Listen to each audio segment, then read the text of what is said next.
Então, a gravação está iniciada. Vamos dar início aqui. Então, a gente vai começar vendo aqui a parte de arquiteturas de sistemas.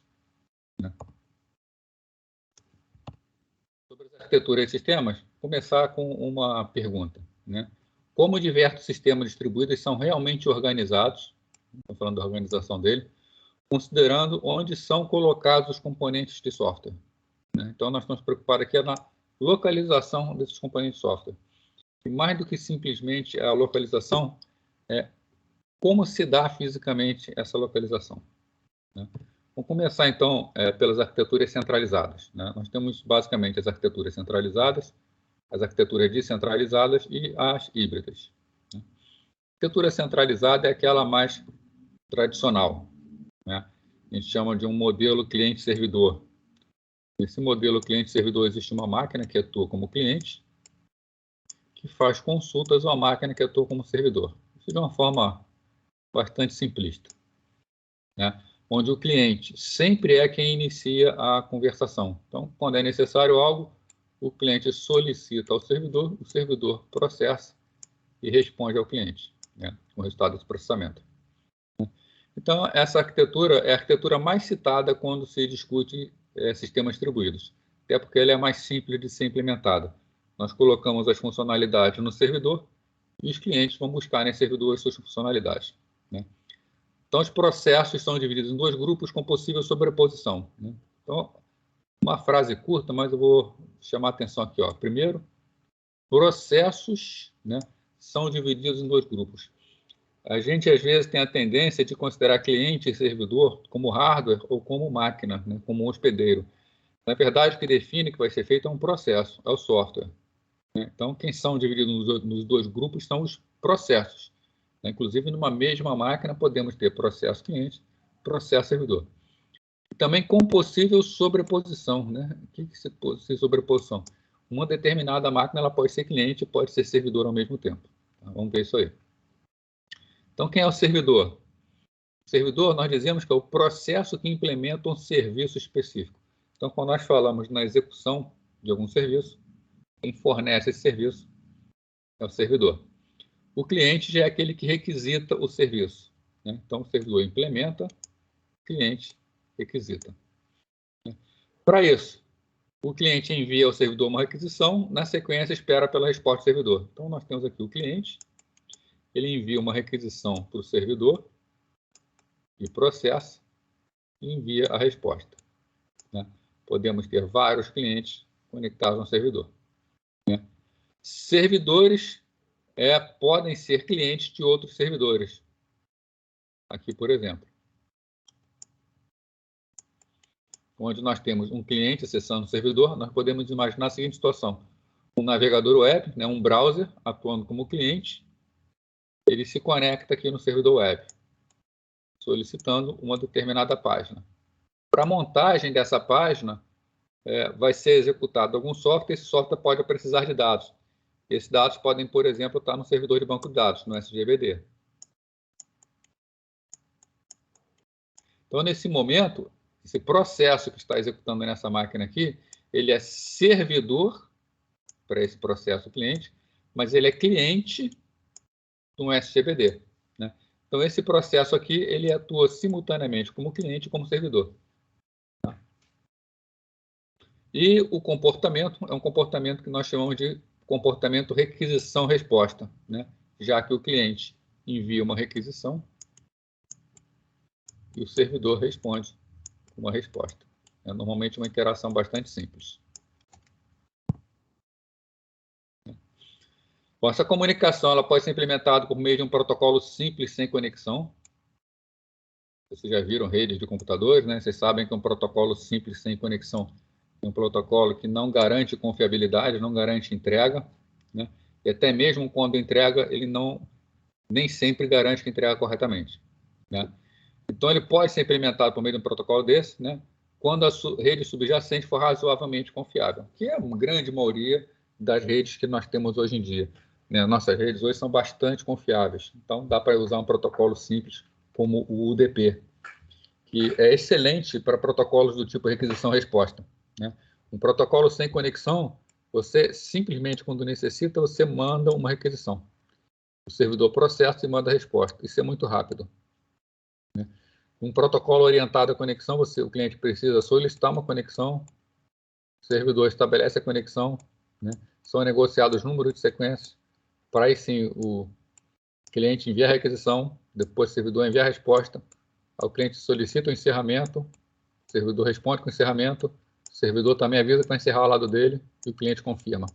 Então, nós podemos ver pela diferença de quantidade de mensagens trocadas que um protocolo simples, como o UDP, né, ele é mais eficaz do que um protocolo mais complexo como o TCP, embora ele não ofereça a garantia.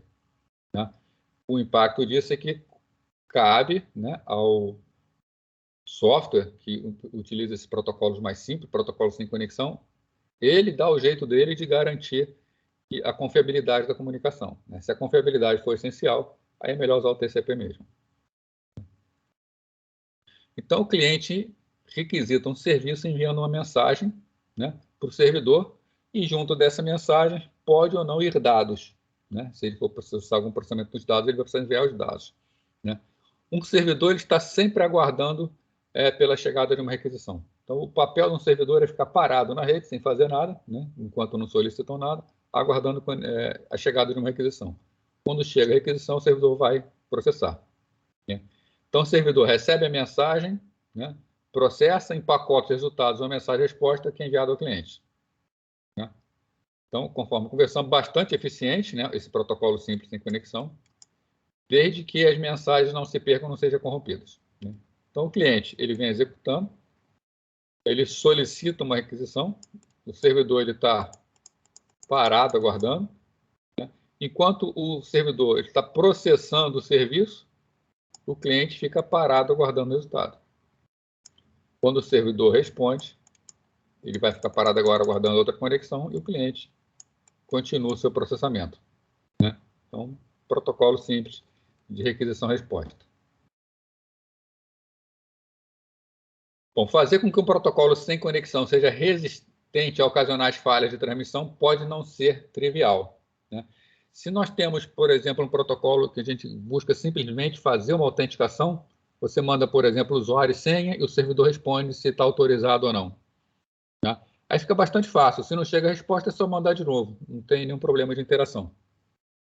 Agora, se for um sistema onde você está enviando informações incrementais, do tipo soma, soma, soma, então subtrai, né? A perda ou repetição de uma informação pode não ser tão trivial de ser corrigido. Né? Então, nem sempre é tão fácil. Né? Então, a coisa mais simples que pode fazer é deixar que o cliente reenvie uma requisição quando receber nenhuma resposta, se for possível. Né? Agora, qual é o problema? Né?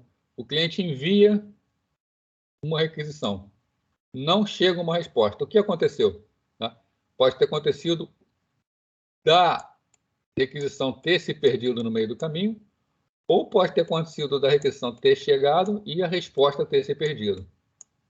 Né? Se o reenvio acarretar inconsistências, dependendo do tipo de erro que aconteceu na rede, é preciso tomar bastante cuidado.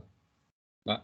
Então, se for necessário garantias de entrega e vai achar que é muito difícil fazer esse controle, aí nesse caso é melhor usar um protocolo confiável orientado à conexão, né, que é o caso do TCP. A gente já viu aqui, né, embora o desempenho seja menor, né, a solução funciona perfeitamente bem. Então, se nós temos um sistema, por outro lado, onde o desempenho não é tão importante assim, nós sabemos que a rede não vai causar grande impacto, é interessante utilizar um protocolo orientado à conexão, né, que torna mais fácil a programação, no caso, e garante para a gente essas entregas. Tá? Principalmente nos sistemas no quais a conexão é inerentemente não confiável. Tá? Nós vamos, né, já repeti aqui, mas já falei aqui, vou repetir, né? Nós vamos fazer um laboratório. Nesse laboratório, nós vamos fazer um laboratório utilizando o software UDP, transmissão por UDP, né? E vamos fazer também transmissão por TCP. A gente vai ver que é muito mais fácil programar por UDP, desde que a gente saiba que tudo funciona.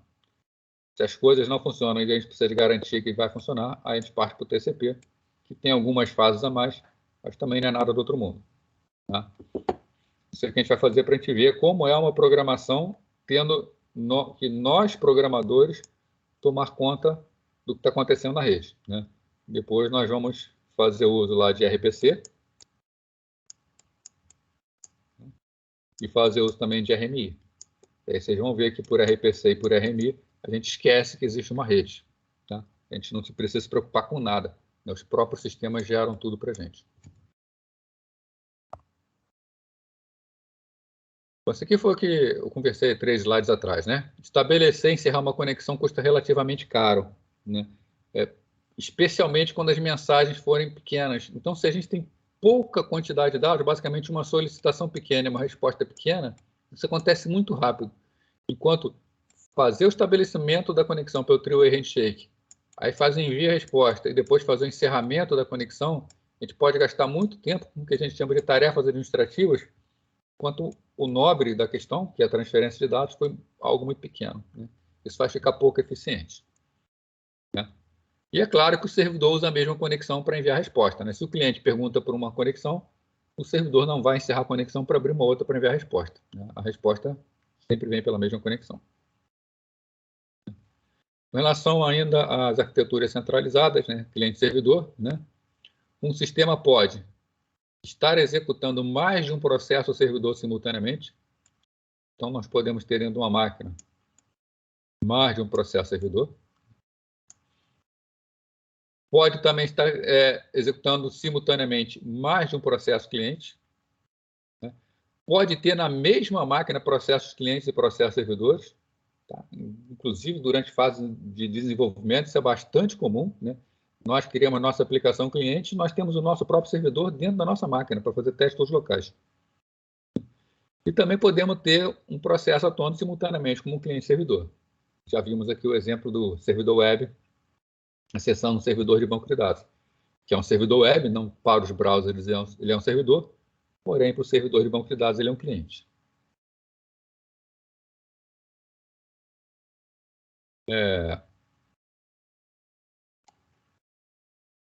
Sobre as arquiteturas centralizadas ainda, né? Para que a gente tenha uma divisão clara entre cliente e servidor, né? Da gente falar assim, pô, quem é o cliente e quem é o servidor? Como é que a gente vai formalizar isso se na mesma máquina a gente pode ter software diferente? Como a gente vai caracterizar formalmente, né? A gente faz uma distinção de 3 níveis na camada de aplicação. A gente chama de, primeiro, nível de interface do usuário. É aquele software que fala com o usuário, né? Que apresenta os resultados para o usuário, que coleta dados do usuário, no qual o usuário, por exemplo, digita um texto que vai ser enviado, ou então no Dropbox ele seleciona uma ação que tem que ser tomada. Então, toda aquela parte de comunicação com o usuário, a gente chama de nível de interface do usuário. Por outro lado, nós temos um segundo nível, que é o nível de processamento. Né? Processamento é quem vai processar os dados. Né? Qual é o software que vai processar os dados? Né? E temos um terceiro nível, que é o nível de dados, que serão os dados que serão processados. Né? Então, nós temos a interface do usuário, os dados e o processamento desses dados. Né? E, em geral, clientes, então nessa aqui, ó, nível de interface do usuário. Normalmente é cliente. O nível de processamento pode ser executado no cliente ou no servidor. Isso depende de como a aplicação for desenvolvida. Né? Então, nós temos aplicações que fazem críticas lá no lado cliente, temos aplicações que não fazem nada no lado cliente, e temos até aplicações, né, aplicações desktop, que fazem tudo no lado cliente, do nível de processamento. Usa os dados apenas no servidor, apenas para acessar dados no servidor. No modelo cliente-servidor, o nível de dados normalmente é implementado no lado servidor. Ainda assim, pode ter um pedacinho no cliente, conforme nós vamos ver. Bom, então, sobre as arquiteturas centralizadas, e considerando esses 3 níveis, nós temos o que nós chamamos de arquiteturas multidivididas, tá? Que são arquiteturas que têm múltiplas divisões. Né? Então, a distinção entre esses 3 níveis lógicos sugere várias possibilidades para uma distribuição física entre cliente e servidor. Desde possibilidade onde a gente coloca muito processamento no cliente, até aquela possibilidade onde o cliente não processa praticamente nada. Né? Então, a organização mais simples é ter só 2 tipos de máquinas. Né? Uma máquina cliente, uma máquina servidora. Então, a máquina cliente contém apenas os programas que implementam o nível ou parte da interface do usuário, enquanto a máquina servidor contém o restante. Né? Tudo é manipulado pelo servidor, sendo o cliente nada mais que um terminal burro, possivelmente com uma interface gráfica. Né? Inclusive, existem vários equipamentos clientes que sequer têm disco rígido, né? São aqueles equipamentos diskless. Né? Isso é comum, por exemplo, em caixas, né? Caixa de loja, caixa de supermercado. Você liga a máquina dá boot para uma placa de rede. Ela vai buscar tudo no servidor. Então, basicamente, o servidor fornece até o sistema operacional para o cliente e uma interface bastante primitiva apenas para interfaceamento. Né? E todo o restante vai ser processado. A gente chama de arquitetura de 2 divisões. Então, alguns exemplos dela. Né? O mais simples é ter quase nada na máquina cliente. Né? Então, uma organização na qual a máquina cliente tem somente parte da interface. O papel dela é praticamente desenhar na tela, tá? Não faz mais nada.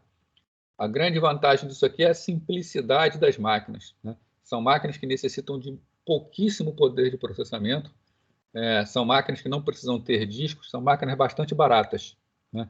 E como, inclusive, só faz a parte interface do usuário, são máquinas que, do ponto de vista administrativo, são excelentes.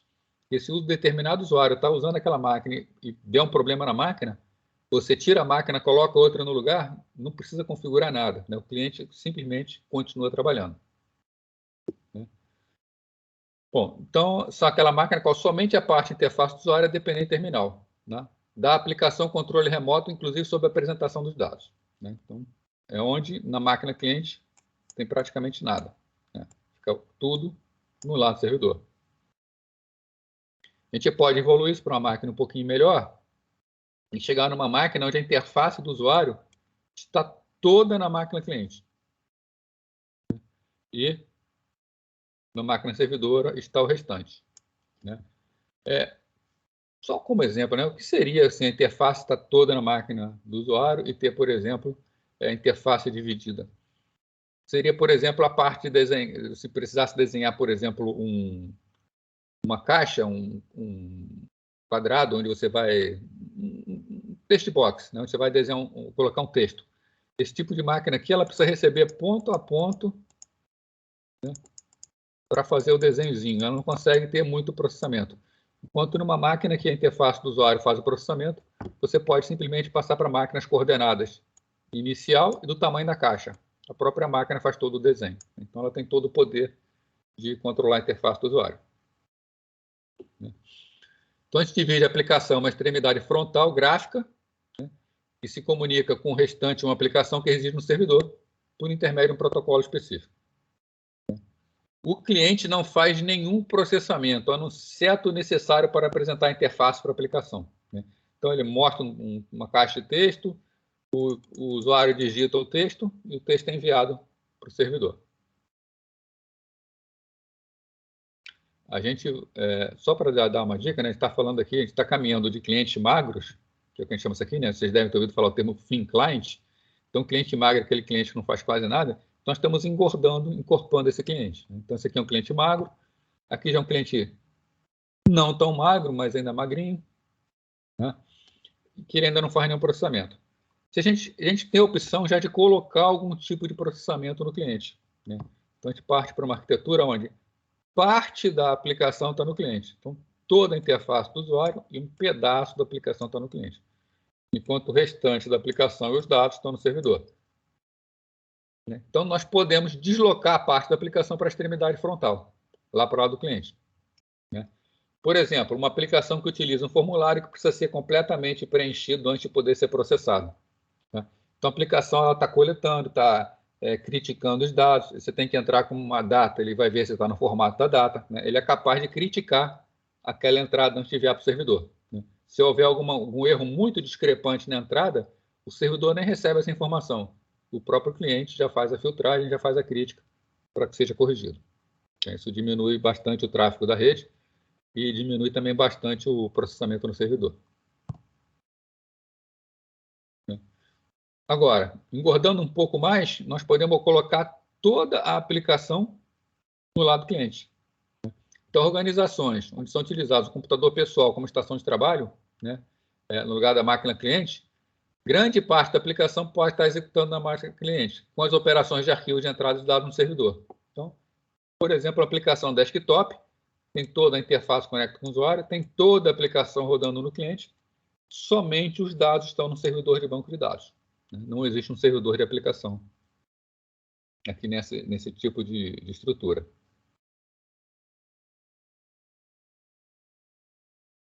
Por fim, né, uma última situação é aquela que o disco local do cliente ainda contém uma parte dos dados. Né? Por exemplo, o cache de um browser, né? Ou alguns sistemas que são desenvolvidos para trabalhar com cópias de dados localmente para acelerar o processo. Né? Nesse caso, nós temos um cliente com processamento bastante pesado e o servidor com um banco de dados propriamente dito. Colocando isso tudo junto, nós temos uma situação, né? Vemos aqui uma linha descendo, dividindo desde um usuário com a interface bastante simples, né, que são chamados lá os clientes magros, os thin clients, e os clientes vão engordando até que chega na parte dos fat clients, né, ou conhecidos como clientes gordos, que fazem muito do processamento. Né? Então, fat client é um termo menos usado, mas é bastante comum, né, a gente falar em thin clients, clientes magros, né, que são aqueles clientes onde a máquina não precisa de poder nenhum. Né? Qualquer máquina serve como cliente.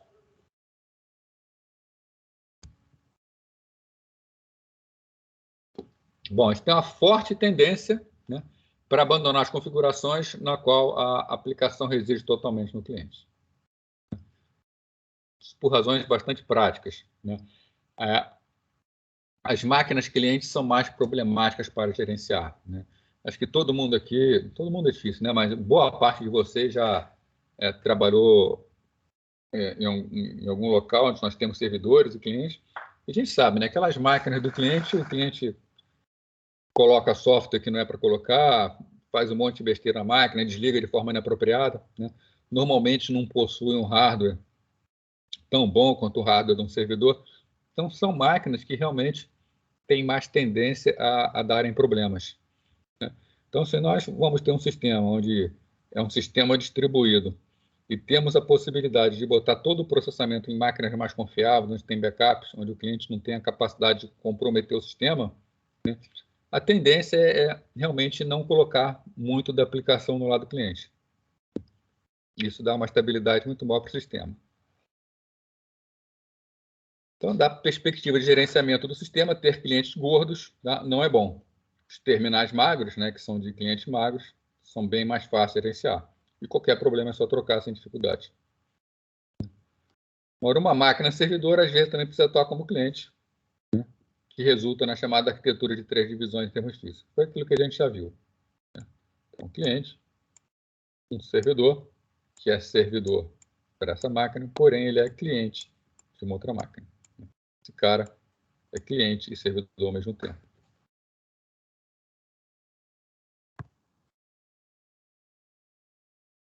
O outro tipo de arquitetura, né, que se diferencia, né, é o outro lado da arquitetura cliente-servidor, da arquitetura centralizada, são as arquiteturas descentralizadas.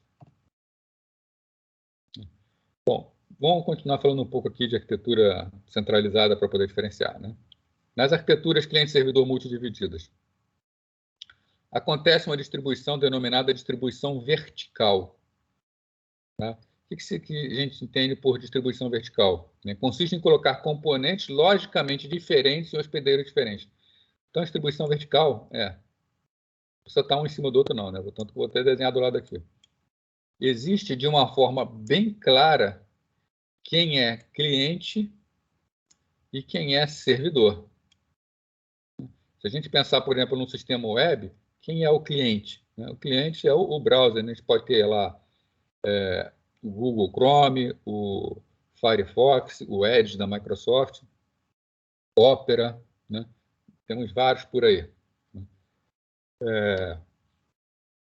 E o servidor, né? Temos o Apache, temos o IIS, tá? Temos uma série de servidores web. Eles são softwares diferentes, fazem coisas diferentes. Tá? Então, nós dizemos aqui que temos uma chamada distribuição vertical. Né?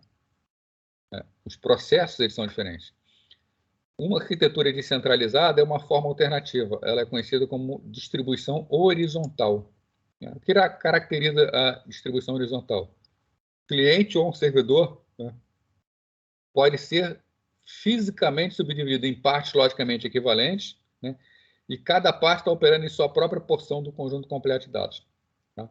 Frase bonita, né? Complicada, mas vamos lá. Quem já ouviu falar em softwares como Emule ou BitTorrent,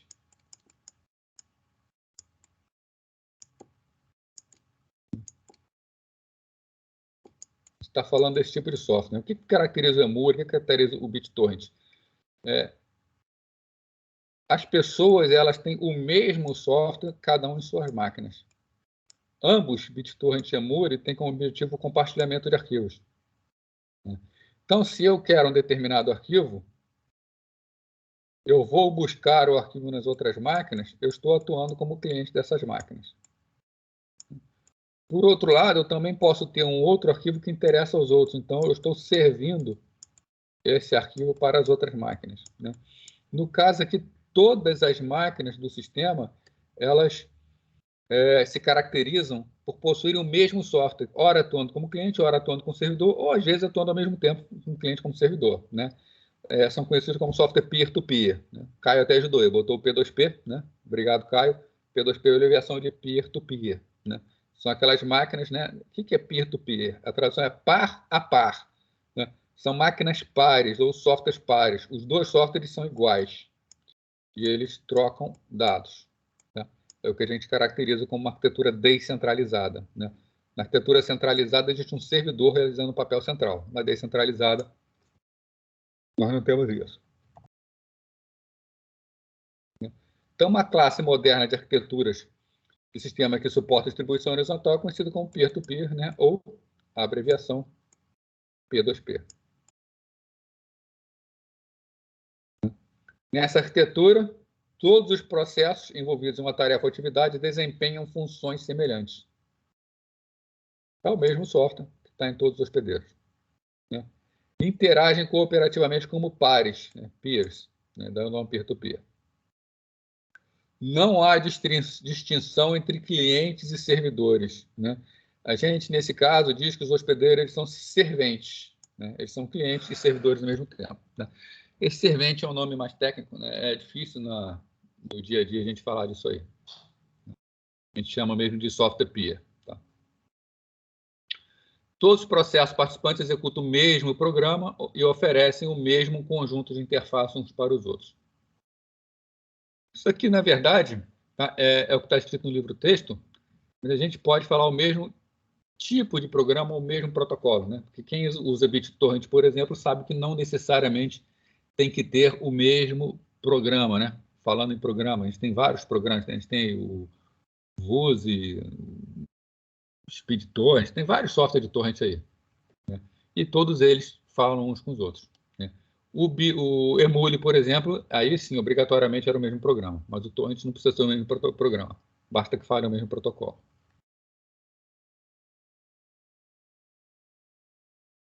Bom, modelo cliente-servidor.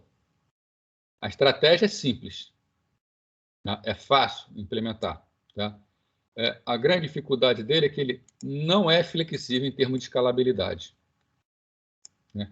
Para a gente aumentar a escalabilidade no sistema cliente-servidor, nem sempre é tão simples. Às vezes é necessário mexer no código. Tá? Às vezes não adianta colocar mais servidores se a banda não aguentar. Né? E às vezes o próprio sistema não suporta ser subdividido em vários servidores. Então, para resolver esses problemas de escalabilidade, surgiram algumas estratégias. Né? Nenhuma delas tratando necessariamente da necessidade de distribuir os recursos compartilhados. Né? Então, a ideia do sistema cliente-servidor era apenas distribuir processamento e não os recursos em si. Né? Então, para dividir as cargas de computação e de comunicação entre um grande número de computadores de conexão de rede. Né? Qual a ideia para resolver isso aqui, então?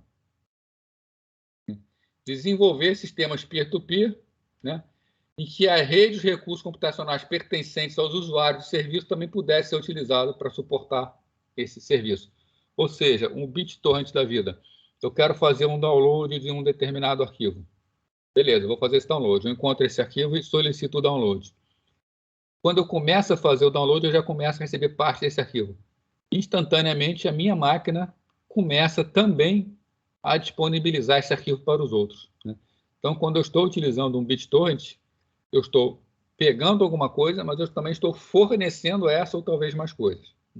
Ou seja, a minha máquina, todo o meu sistema, computador, minha rede, minha banda, tá, de acesso à internet, vai ser compartilhado e vai ser incorporado ao sistema para que outros usuários também possam utilizar a minha máquina. Então, os recursos disponíveis para executar o serviço aumentam com a quantidade de usuário. Então, num sistema cliente-servidor, nós temos uma situação em que, se pendurarmos muitos clientes em um servidor, aquele servidor ele pode ficar sobrecarregado e começar a comprometer o sistema. E quanto mais clientes utilizando, né, pior fica o serviço. Já numa arquitetura peer-to-peer descentralizada, é o caminho inverso. Né? Quanto mais gente usando o sistema, mais distribuição eu tenho e mais máquinas vão estar colaborando. Né? Então, se eu, num sistema descentralizado, se eu aumento a quantidade de usuários, o sistema está ficando melhor, está ficando com mais capacidade. Então, essa é a ideia principal do P2P. Né? Quanto mais clientes, melhor. Bom, o que a gente tem aqui que favorece isso? Né? Capacidade do hardware e funcionalidade dos sistemas operacionais dos computadores pessoais, ultrapasso dos servidores antigos. Né? Então, se a gente olhar em informática, por exemplo, a cada 5 anos, pelo menos, a gente tem a tendência de que os computadores de desktop das pessoas sejam melhores que os servidores de 5 anos atrás. Né? E numa grande rede, como a internet, com milhares de máquinas, às vezes milhões, dependendo do sistema, nós temos máquinas muito boas cooperando para o funcionamento. Então, dá ao peer-to-peer uma capacidade muito grande de aumento. A maioria dos computadores está equipado com conexões de rede banda larga e sempre ativas. Né? Isso aqui é mais do que uma realidade. Né? Hoje em dia, a gente tem banda larga, a gente não desliga o modem. Né? Nossa banda larga funciona 24 horas por dia. Se a gente tiver um computador ligado, ele fica ligado na internet 24 horas por dia, 7 dias por semana. Então, dá para tirar proveito. Né? Aquele equipamentozinho que eu mostrei para vocês, acho que 2 semanas atrás, eu mostrei, se vocês lembraram, um equipamento que é um servidorzinho para a gente botar em casa, um servidor doméstico. Ele é uma máquina BitTorrent. Então, uma pessoa que tem uma máquina naquela, um equipamentozinho desse, que fica ligado na internet para fazer os downloads para ela, e fica ligado 24 horas por dia, faz parte da rede 24 horas por dia. Então, qual é o objetivo da arquitetura peer-to-peer? Explorar o recurso de uma grande quantidade de computadores para o cumprimento de uma dada tarefa ou atividade. Então, usar a distribuição do processamento. Tenho comentado direto aqui, né, o exemplo disso é o BitTorrent, né, o principal exemplo de arquitetura distribuída que temos hoje em dia. Então, está aqui graficamente, né, a ideia é essa aqui, né, para essa máquina aqui, ela coleta informações, né, ela está ligada a 3 pares, coletando informações. Né? Essa máquina Peer 3 também está ligada ao par 2, ao par 4 e ao par 1. Né? Temos uma máquina aqui que não está ligada a ninguém. Né? Temos uma máquina que está ligada a uma só. Então, essa rede vai crescendo conforme a necessidade de compartilhamento.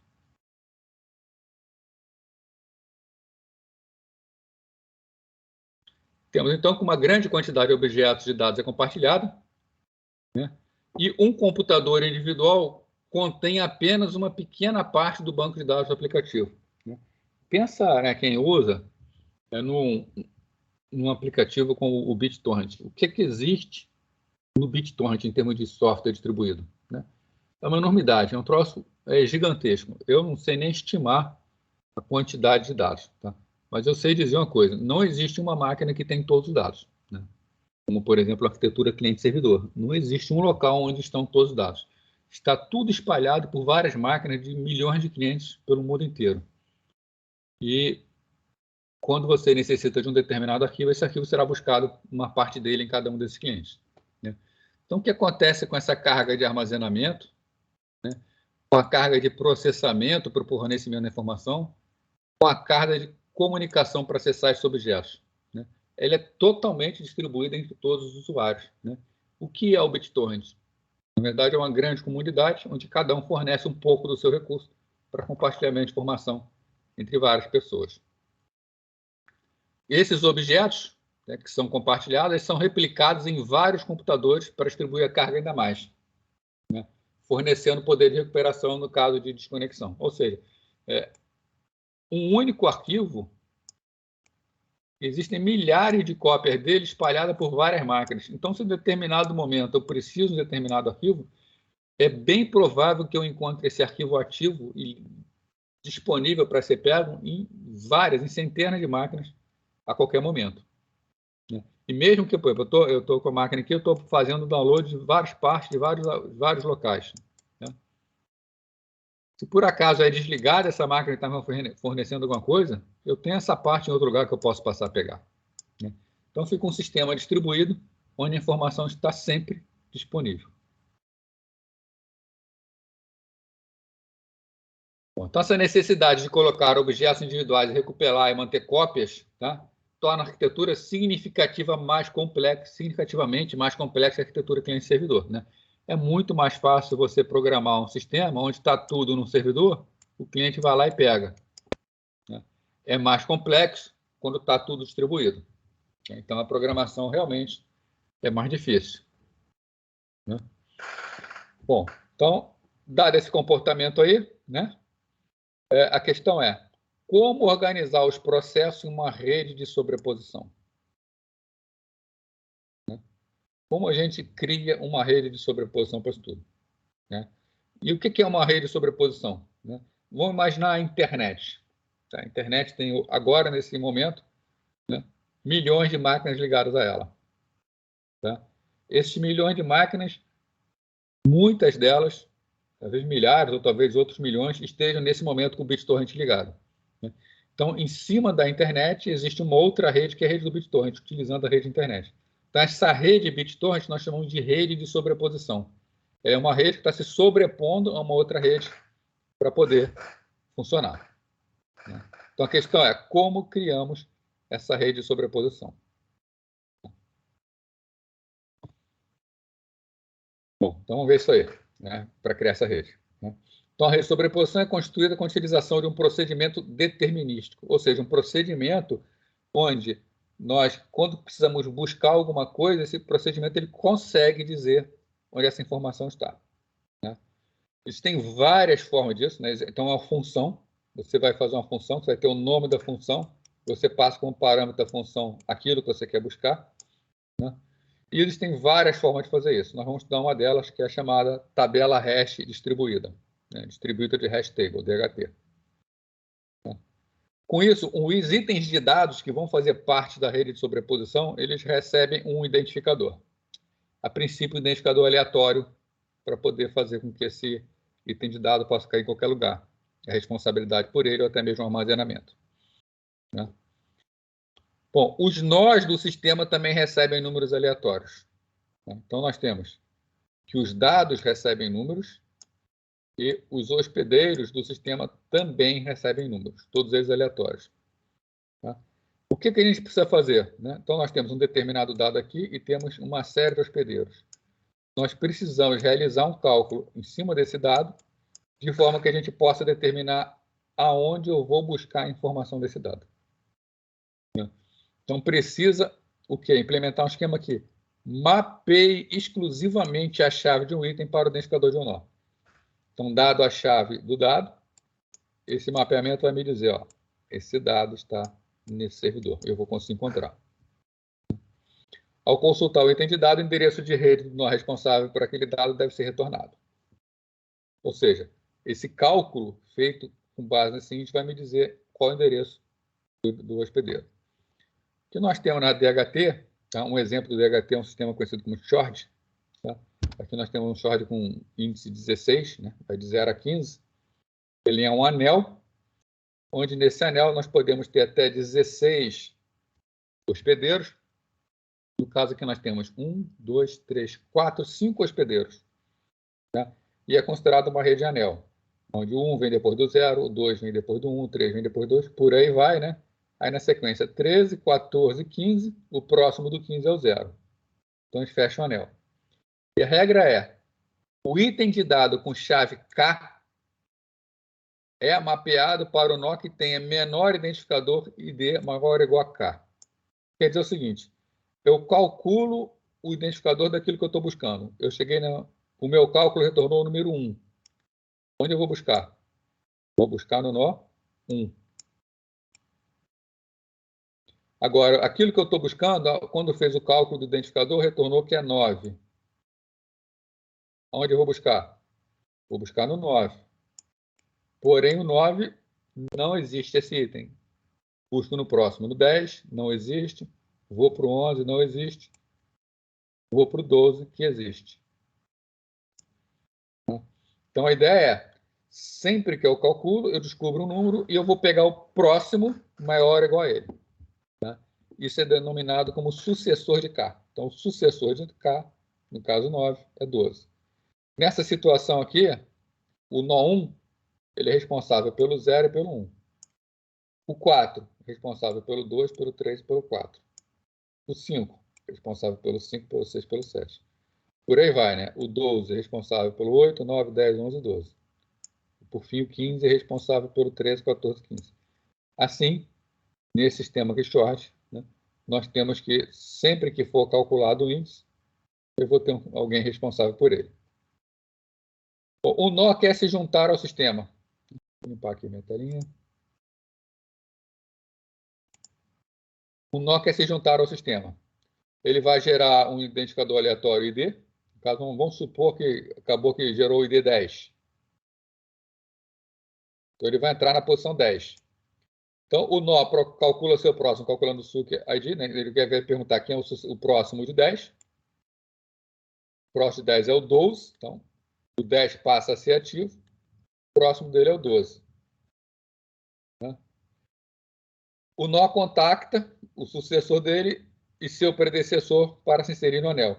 Bom, pulo aqui, né? Todo nó possui também referência para o seu predecessor. Então, o nó 12, ele sabe que o predecessor dele é o 7.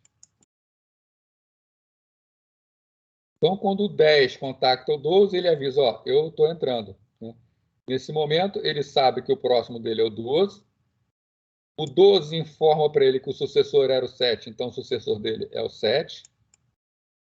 E, por outro lado, nesse momento, o sucessor do 12 passa a ser o 10. Não, predecessor, né?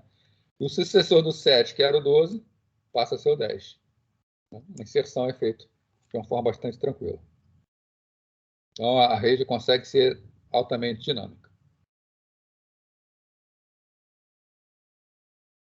Temos aí, por fim, as chamadas arquiteturas híbridas, né, que vão fazer um misto aí entre cliente e servidor. Importante ver aqui, né, que sistemas distribuídos, a princípio, podem ter uma arquitetura cliente-servidor, que é uma arquitetura centralizada, ou uma arquitetura peer-to-peer, que é uma arquitetura descentralizada. Bom, muitos sistemas combinam diferentes estruturas, né? Então, a gente combina a estrutura cliente-servidor com a arquitetura peer-to-peer, né? Até ficou meio ruim aqui, né? Seria melhor que soluções centralizadas, né, com soluções descentralizadas. Vou anotar o número desse slide para acertar isso aí. Né? Então, nós vamos... existem aqueles que não são totalmente centralizados, não são totalmente cliente-servidor e também não são totalmente centralizados, não são completamente peer-to-peer. É o que a gente chama de um modelo híbrido. Essas arquiteturas híbridas elas podem ter algumas implementações. Tá? Algumas delas são batizadas, por exemplo, de sistemas com servidor de borda. Né? O que é um sistema com servidor de borda? Então, um desenho aqui, então faço na mão mesmo. Vamos imaginar aqui um sistema composto por vários equipamentos que prestam serviços de forma distribuída. para poder prestar esses serviços, eles são todos interligados entre eles. De alguma forma, eles são interligados, né? Tá aqui, por exemplo. E um desses servidores, ele fica na fronteira do sistema, né? Então, esse cara aqui, né? Nós chamamos de servidor de borda. Por que ele é um servidor de borda? Temos a internet e sempre que houver uma solicitação para esse sistema distribuído, essa solicitação bate nesse servidor que seleciona alguém que fará o trabalho e depois devolve para ele, né? Parece, a princípio, uma arquitetura cliente-servidor, porque os clientes estão conectando num servidor, porém o trabalho está todo distribuído no sistema interno. Então, o sistema onde os servidores são colocados na borda da rede e a borda é formada pela fronteira entre a rede corporativa e a internet. Principal finalidade é servir conteúdo, possivelmente após ter aplicado filtragem de transcodificação. Conjunto de servidores também pode ser utilizado para otimizar a distribuição de conteúdo de aplicação. Isso é muito comum, por exemplo, se você imaginar, por exemplo, um sistema como Google Drive. É um sistema, do nosso ponto de vista, como usuários, é um sistema, a princípio, cliente-servidor, né? Onde eu vou no servidor buscar meus dados. Mas aqui ninguém vai achar que existe um servidor único no mundo, né, capaz de armazenar todos esses dados e que tem um poder de processamento de interagir com todas as máquinas que tem o Google Drive ao mesmo tempo, né? Isso vale também para o Dropbox, é claro, vale para o OneDrive, né? Então, esse servidor ele está apenas na interface fornecendo replicação e repasse, né? Então, ele é usado para quê? Para otimizar a distribuição de conteúdo e de aplicação, né? Ele fica no repasse. O modelo básico é aquele em que um único servidor de borda age como um servidor de origem, do qual se origina todo o conteúdo. Na verdade, não é só dele. Esse servidor pode usar outros servidores de borda para replicação, né? Podem ainda ter mais servidores pela borda da rede. Então, é um modelo de acesso. Outro é o chamado Sistemas Distribuídos Colaborativos, né? Que é exatamente o que é o BitTorrent, né? Eu vinha dando aqui para vocês exemplo de BitTorrent como sistema descentralizado, mas, na verdade, o BitTorrent é um sistema híbrido, né? Quem usa BitTorrent aí vai poder perceber isso muito bem, né? Por que ele é híbrido, né? Qual é a dificuldade inicial? É conseguir dar a partida, né?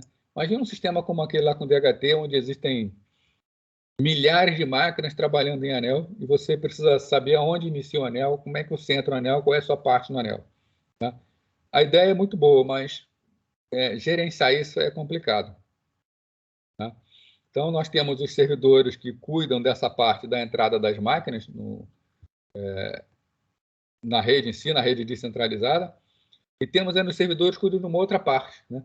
Como nós encontramos um determinado arquivo que nós queremos, né? Quem usa BitTorrent sabe que existe a figura do rastreador, né? O que é o rastreador? É o responsável por saber aonde estão determinadas versões do arquivo que a gente quer. Então, como é que vai funcionar o BitTorrent? No BitTorrent, nós procuramos pelo arquivo que nós queremos. Para isso, nós procuramos servidores. Então, numa arquitetura cliente-servidor. Então, existe um servidor. Então, via arquitetura cliente-servidor, o nosso cliente vai no servidor buscar as informações daquele arquivo que nós queremos. Essas informações são trazidas para o nosso cliente, para o nosso software, e a partir daí a gente entra no modelo distribuído. Então, todo o início do sistema BitTorrent, seu início, a sua partida é por um modelo cliente-servidor, né? Eles têm vários sites, né? Por exemplo, se alguém quer baixar uma distribuição do Ubuntu, né, via BitTorrent, vai no site do fornecedor, ubuntu.com, ele vai ter o rastreador, você vai clicar em cima, esse rastreador vai dar as informações de onde é que estão esses arquivos sendo distribuídos, e aí você vai, via BitTorrent, buscar esses arquivos. Então, o seu ponto inicial foi por intermédio de um browser para descobrir onde estavam esses arquivos, né? Então, o nó cliente, né, usa uma página web BitTorrent, tem um ED mais aqui, tá? Para ter. Essa página referencia um servidor de arquivo, né? Esse servidor de arquivos fornece um arquivo que é um arquivo chamado .torrent, com as informações do rastreador, que é quem tem informações sobre todos os arquivos, Esse rastreador lista e armazena todos os nós que possuem um arquivo, né? É o rastreador. Tá? E a partir daí, ela começa a entrar em contato com vários nós e começa a trabalhar de forma distribuída. Né? Inicia num processo cliente-servidor e depois passa a sua vida num sistema descentralizado. Agora, uma meta importante desse tipo de sistema é o quê? Né? É garantir a chamada colaboração. Né? É garantir que alguém que está pegando um determinado arquivo esteja também disponibilizando esse arquivo. Então, o arquivo ele só pode ser recebido quando o cliente está solicitando também estiver fornecendo conteúdo a mais alguém. Né? Então, se você no BitTorrent está baixando alguma coisa, você está automaticamente fazendo o upload dessa coisa enquanto você estiver no sistema, pelo menos. Né? Muitos usuários, depois que pegam, continuam deixando disponíveis esses dados. Né? Para que outros possam pegar também. Então, para obter um arquivo, o que o usuário faz? Né? Isso aqui já até comentei. Entra no site web, pega um arquivo .torrent. Né? Esse arquivo .torrent contém as informações do arquivo que vão ser buscados. Ele, em particular, se refere a um rastreador, que é uma máquina responsável por mapear onde estão as partes desse arquivo. E aí, o arquivo é baixado. Então, logo os nós têm identificado onde as porções podem ser transferidas, o nó se torna efetivamente ativo. Nesse ponto, ele é forçado a auxiliar os outros. Quem faz o download também faz o upload. Portanto, BitTorrent ele é ao mesmo tempo centralizado e descentralizado. Na sua fase inicial, sistema centralizado, cliente-servidor. Na sua fase de compartilhamento, descentralizado, peer-to-peer.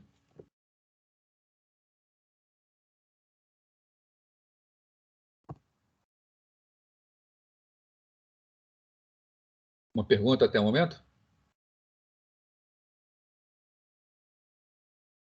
Bom, então vamos indo lá. Né? Lembrando que daqui a pouco a gente vai fazer o nosso laboratório. Falar sobre arquiteturas e middleware. Então, relembrando aqui, né, que é sempre bom relembrar o que é o middleware. Né? Nós temos um sistema distribuído, ele é composto por máquinas. Então, nós temos aqui computador 1, computador 2, computador 3, computador 4. Cada máquina dessa ela é independente. Ela tem aplicações, ela tem seu sistema operacional local, e cada uma delas implementa uma camada do sistema distribuído que é conhecido como middleware. Na verdade, né, não existe essa ligação lateral. Toda a ligação é feita, na verdade, pela rede. São softwares de middleware onde cada máquina possui a sua versão do software. Mas esse software, essa camada, ele é construída de forma que ela faz uma comunicação de baixo nível que, para as aplicações que estão mais acima, dá a impressão que ela é uma camada única que permeia todas as máquinas. Então, por exemplo, a aplicação A, quando fala com o middleware, para ela está falando diretamente com uma aplicação C que pode estar em outra máquina. Inclusive, chega a ponto de uma aplicação estar rodando ao mesmo tempo em máquinas diferentes, com a utilização desse middleware. 2 máquinas processando concorrentemente a mesma aplicação. É claro que, nesse caso, é uma aplicação que será multiprocessada ou multithread, né, para permitir esse tipo de coisa. Mas esse middleware é o software que vai dar isso. Né? Então, tem como finalidade proporcionar um grau de transparência de distribuição. Né? Se a gente voltar lá para lembrar o que é transparência de distribuição, é ocultar das aplicações aonde elas estão executando. E se uma outra aplicação com a qual ela está falando é local ou remoto.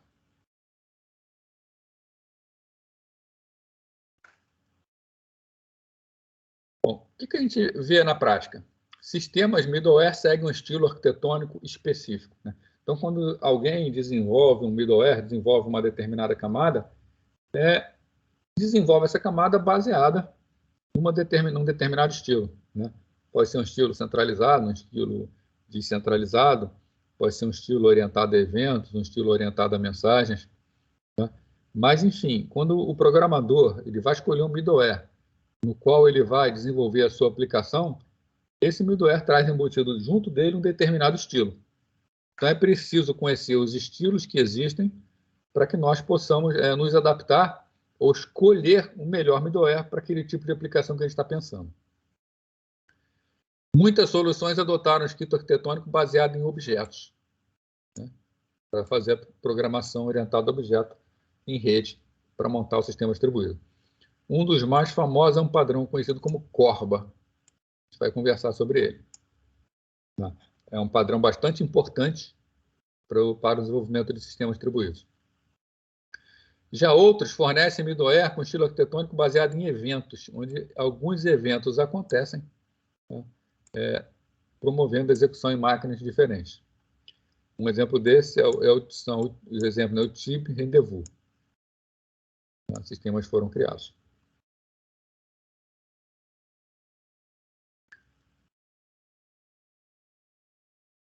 Bom, então, para a gente moldar um determinado middleware de acordo com o estilo que a gente quer, né, a gente vai ter o benefício de simplificar o projeto da nossa aplicação. Tá? Simplificar no sentido de que, se o middleware só funciona dentro de determinado estilo, a minha aplicação vai seguir aquele estilo. Então, não vai me dar nem flexibilidade para que eu possa complicar. Uma óbvia desvantagem é que o middleware não pode ser mais ideal para aquilo que o desenvolvedor tinha em mente. Né? Então, o middleware que é mais simples, é mais fechado, ele é mais fácil de programar. O middleware que é mais flexível, que permite uma programação mais complexa, ele acaba sendo mais difícil de programar. Tá? Por exemplo, no início, o Corba, né, que é o nosso padrão que a gente vai estudar, né, oferecia somente objetos que podiam ser invocados por cliente remoto. Né? O Corba ele foi voltado para a programação orientada a objeto. Então, suas primeiras versões trabalhavam apenas com objetos, totalmente fechado. Né? Só que mais tarde, devido à necessidade e pressão, considerou-se o quê? Que somente a interação por objetos ficava muito restritivo, estava dificultando muito, né, a flexibilização dos movimentos de sistemas distribuídos. Então, foi adicionado, por exemplo, o padrão para interação com passagem de mensagens. Então, o Corba, que era um padrão apenas para invocação de métodos de objetos remotos, agora permite também que sejam trocadas mensagens entre processos. Né? E, é claro, o programador vai usar da maneira que ele achar melhor. Então, a boa abordagem é fazer com que o middleware, tá, sejam simples de configurar, adaptar e personalizar conforme a necessidade para uma aplicação. Né? Taurna, um troço complicado, né? Vou fazer uma correção aqui. Né? Então, para uma aplicação.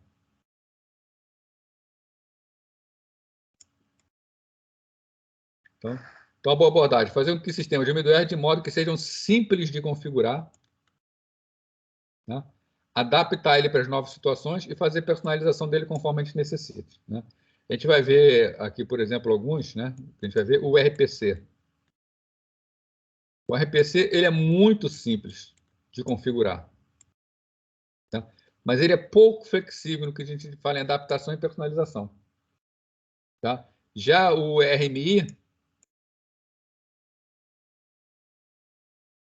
apesar do RMI ser uma evolução do RPC, ele é uma tecnologia mais nova. Então, ele adapta mais facilmente, né? Ele permite uma interação melhor com os objetos de diferentes tipos. A gente pode definir interfaces neles que facilitam, né? Até a gente chegar em sistemas, por exemplo, como Corba, que são sistemas bem mais completos, né? E que permitem personalização bastante, um alto grau de personalização. Né? Então, por aqui, né? Para cá, mais simples, menos versátil, mais difícil de personalizar. Para cá, não tão simples assim, porém mais flexível. Bom, fala agora de alguns conceitos, né? Sobre interceptadores. No sistema distribuído, nós estamos falando em numa máquina. Eu tenho um processo numa máquina. E esse processo faz uma chamada a outro processo. A ideia aqui é obter transparência.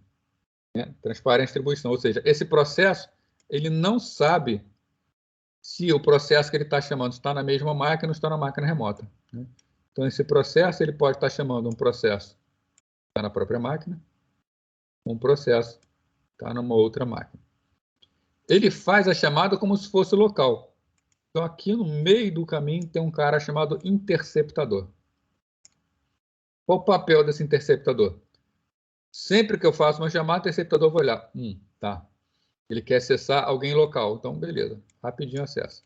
Não, ele quer acessar alguém que está remoto. Ele vai fazer toda uma montagem, passar por camadas, encapsular parâmetros, né?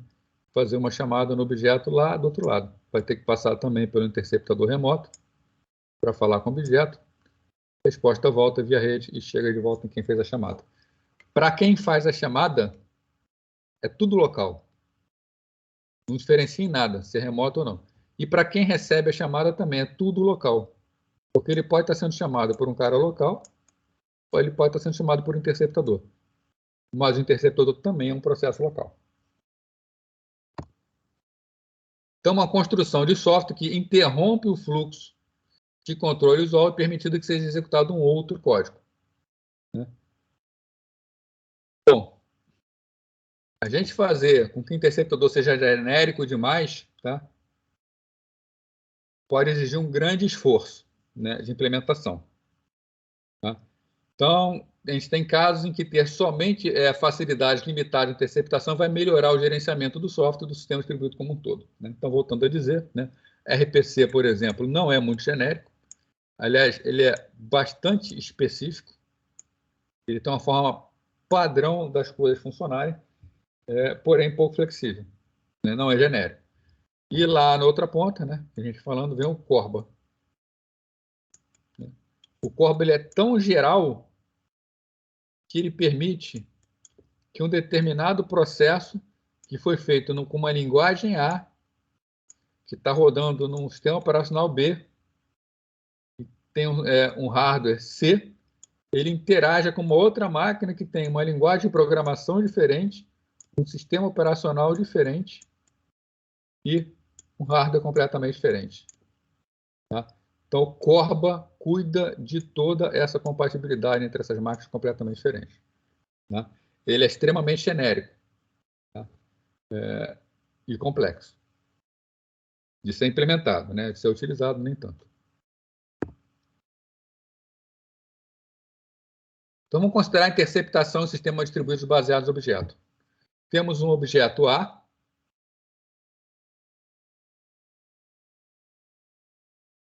que vai chamar um método que pertence a um objeto B. Então, A vai executar um método em B, enquanto este residir em uma máquina diferente de A. Essa invocação remota objeto é realizada com abordagem em 3 etapas, né?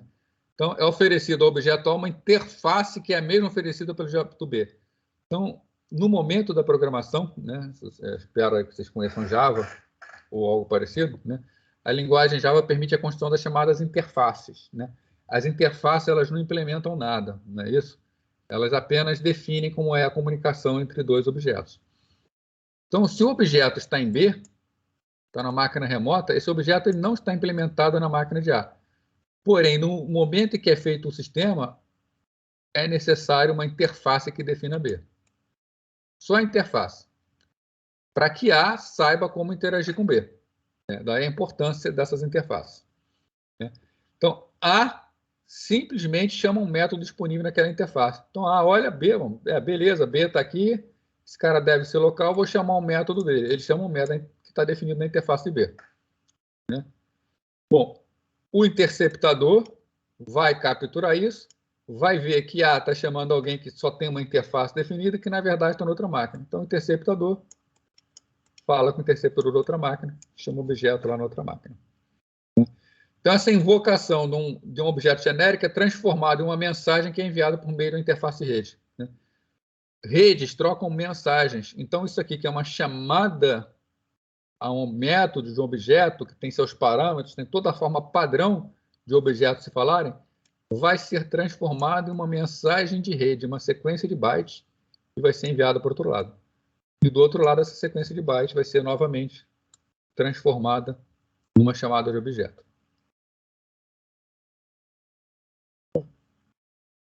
Então, a invocação é transformada numa mensagem que é enviada por meio de uma interface de rede de nível de transporte como oferecida pelo sistema operacional local de ar. Esse aqui é o desenho que eu já mostrei para vocês, né? A aplicação cliente faz uma chamada, o interceptador captura, envia para o middleware manda a mensagem até que chegue no remoto e chega no objeto B. Então, é assim que funciona o middleware. Ok? Perguntas?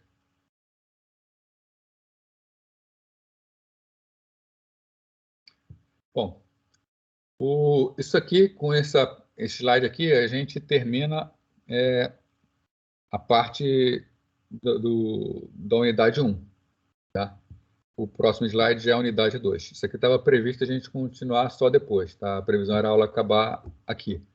Só que está muito cedo, né? A gente não vai terminar aqui. Tá? Então, eu já vou começar a parte de comunicação entre processos. Também não faz sentido eu terminar quase na metade do tempo. Tá? Então, vamos começar a ver hoje a parte de comunicação entre processos. Esses slides ainda não estão lá para vocês, né? Porque, conforme falei para vocês, o previsto era terminar até aqui. Mas, no máximo, amanhã eu coloco lá para vocês, tá? Para vocês poderem ter os slides. Então, vamos começar a ver aqui a comunicação entre processos, que é como se faz a comunicação, né? Então, o que nós estamos até agora? Nós estamos a parte de arquitetura. O que nós vimos até agora é como os sistemas são distribuídos. Basicamente, nós vimos que existem arquitetura centralizada, arquitetura descentralizada. Né? Agora, e para a arquitetura centralizada? Como é que os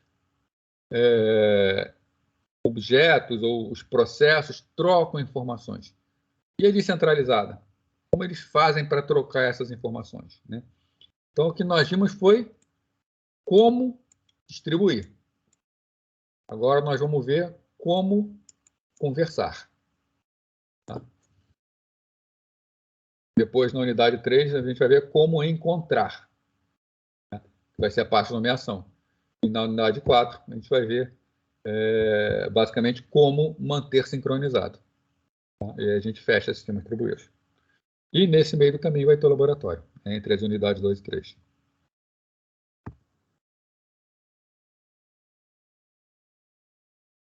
Bom, então, a comunicação entre processos está no cerne, né, está no núcleo de todo sistema distribuído.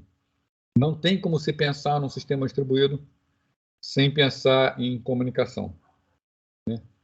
E ela é sempre, porque é assim que a rede funciona, ela é sempre baseada em troca de mensagens de baixo nível. Mas eu, como programador, eu só programo como se fosse objeto local. Pelo menos foi isso que você falou, né, Fábio? Você falou que como programador não ia ver essa parte de mensagem. Sim, né? Como programador, usando um sistema de middleware, bom, você não vai ver essa troca de mensagens. Mas a comunicação ela vai se dar por troca de mensagens. Tá? Simplesmente o que nós vamos ver são bons esquemas de middleware que escondem da gente essa troca de mensagens. Mas a gente vai ver aqui que, na verdade, vai acontecer essa troca de mensagem. Por quê? Porque a troca de informações entre processos só se pode dar de duas maneiras. Ou usando o que a gente chama de memória compartilhada, onde um processo grava uma informação nessa memória e outro processo vai ler essa informação dessa memória.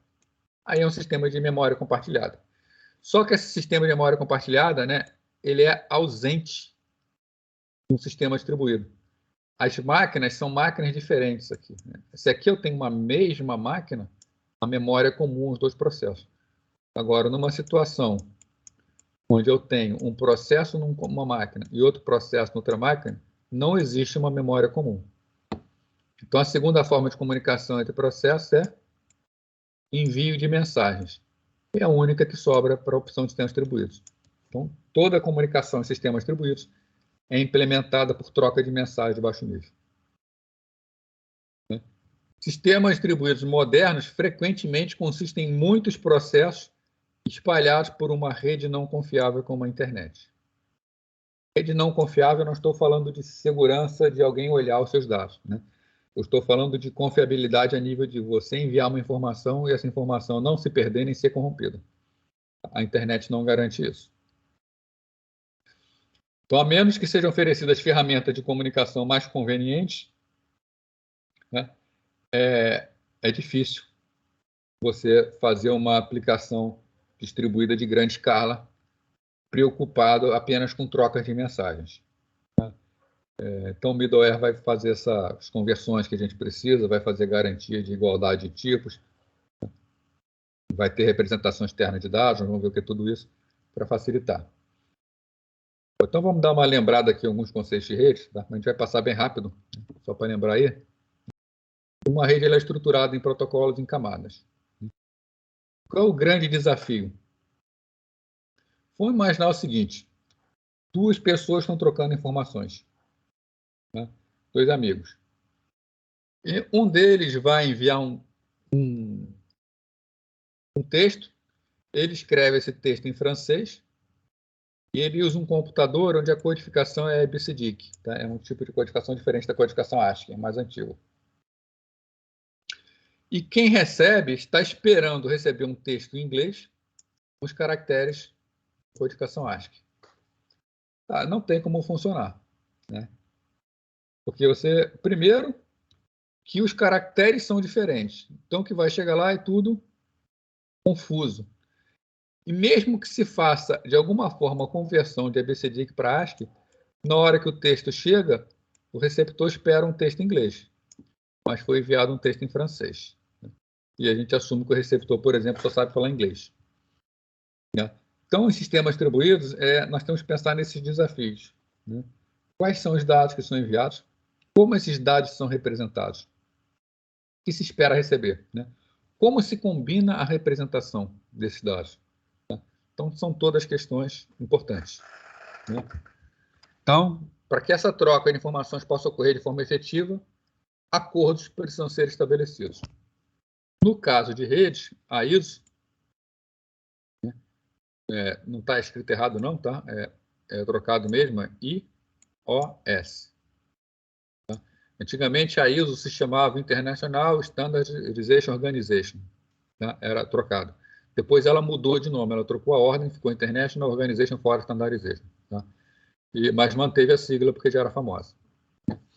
Então a ISO desenvolveu um modelo de referência, né, que é o modelo OSI, RMOSI, que identifica os níveis envolvidos para as trocas de informações, né? Dá nomes padronizados, indica o que deve ser feito em cada um deles. Né? Então é conhecido como, formalmente, né, RMOSI, mas os mais íntimos chamam de modelo OSI. Né? RMOSI é o quê? Modelo de referência para interconexão de sistemas abertos. Tá? Então, permitir que sistemas de diferentes fabricantes possam se falar. Ele é um modelo de referência, ele não é para ser implementado, ele é para servir como base para a implementação. Então, projetado para permitir que sistemas abertos se comuniquem. Né? O que é um sistema aberto? É o que está preparado para se comunicar com qualquer outro sistema utilizando regras padronizadas. Então, o sistema aberto define regras e ele só fala por essas regras. Qualquer um que fale as mesmas regras que ele vai conseguir conversar com ele. Né? Essas regras são formalizadas em termos de protocolos. Se nós voltarmos aqui, né, BCDIC e ASCII, nós podemos dizer que são codificações, se a gente for pensar na forma de escrita. O nosso protocolo aqui seria para uma comunicação francês e inglês. Né? Nosso protocolo de comunicação. Se eu, como protocolo de comunicação, falo francês e falo inglês, eu entendo o cara ali. Agora, se eu, como protocolo de comunicação, só conheço inglês, não vou entender o que o francês fala.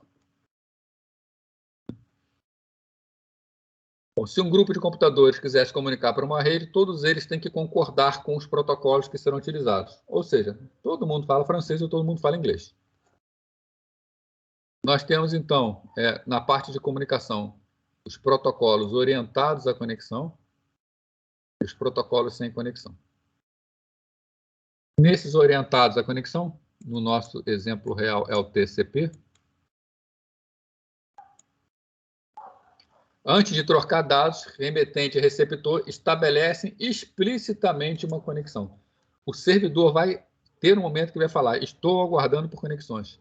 E o cliente, um momento que ele vai falar, estabeleça a conexão com o servidor. Não é sem querer, não é sem a gente fazer. Após feita a conexão, transferem os dados e, por fim, libera a conexão. Tudo de forma bastante explícita. Já um protocolo sem conexão, nada disso, né? Faz tudo direto. Quer enviar, simplesmente envia, faz um send. E essa mensagem vai chegar do outro lado. Tá? É bem mais simples.